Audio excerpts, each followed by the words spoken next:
Welcome ulit mga kasulit! So may panibago na naman tayong video at item na i-review dito sa ating sulit o hindi sulit channel. Kung makikita nyo dito sa aking mesa, meron ako ditong tatlong USB cord. So, katulad dito, isang normal lang na USB-C to USB-C. So, nireview ko rin ito. Meron ito. Lalagay ko na lang ang link dito sa description.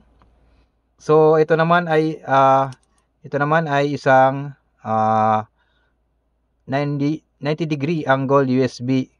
Pero USB Type A dito. Then USB Type C dito. At ito naman ay isang magnetic USB cord. So, yan yung kanyang dulo ng tip dito sa magnetic. So, ito yung kanyang mga tip. So, para sa iOS.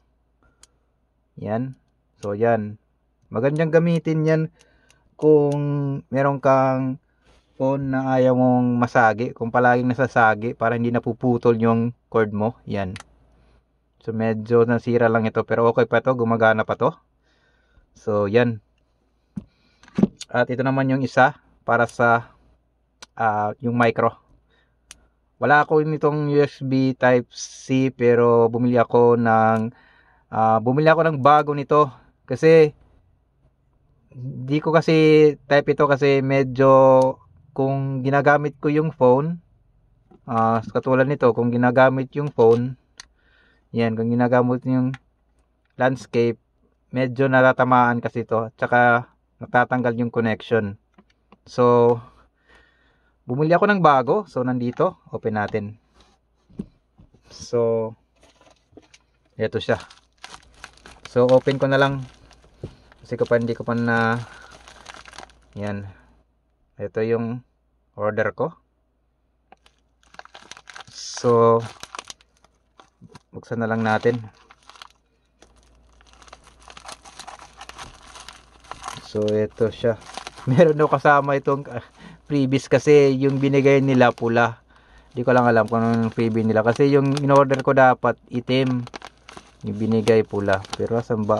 Yun yung freebies. May thumbs up. Yan. Thumbs up. Saka may padikit. Ano ba to? Yung tawag ito. Parang antay. Yan. So yan. So hindi ko naman yung review. Ito yung review natin. So ito yata yung brand.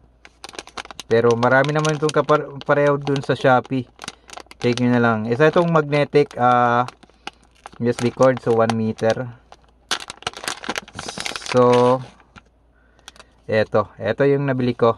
Katulad din dito yung sa magnetic na isa.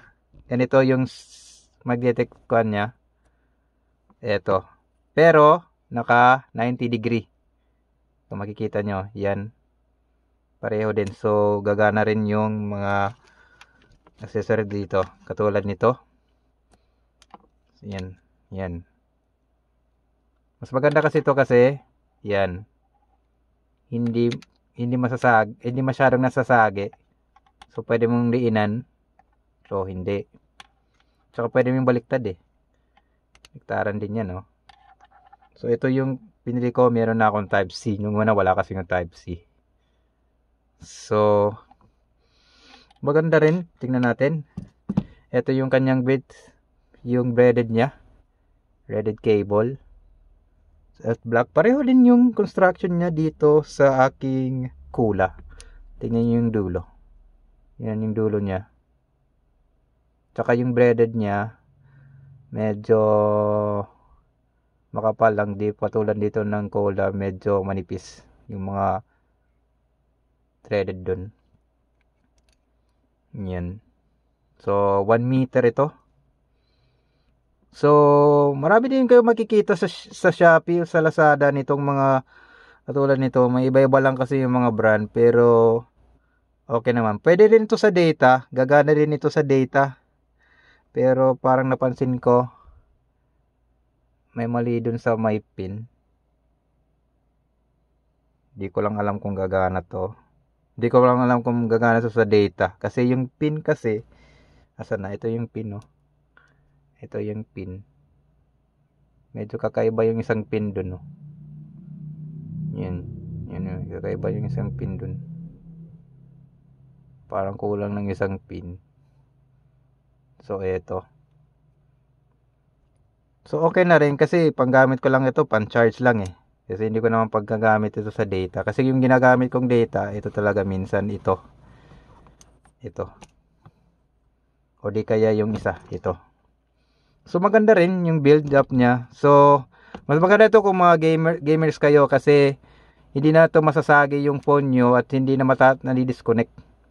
So guys, dito nga natatapos yung video. You can like, share, and subscribe to my channel para sa ating susunod na mga review and test video dito sa ating sulit o hindi sulit channel.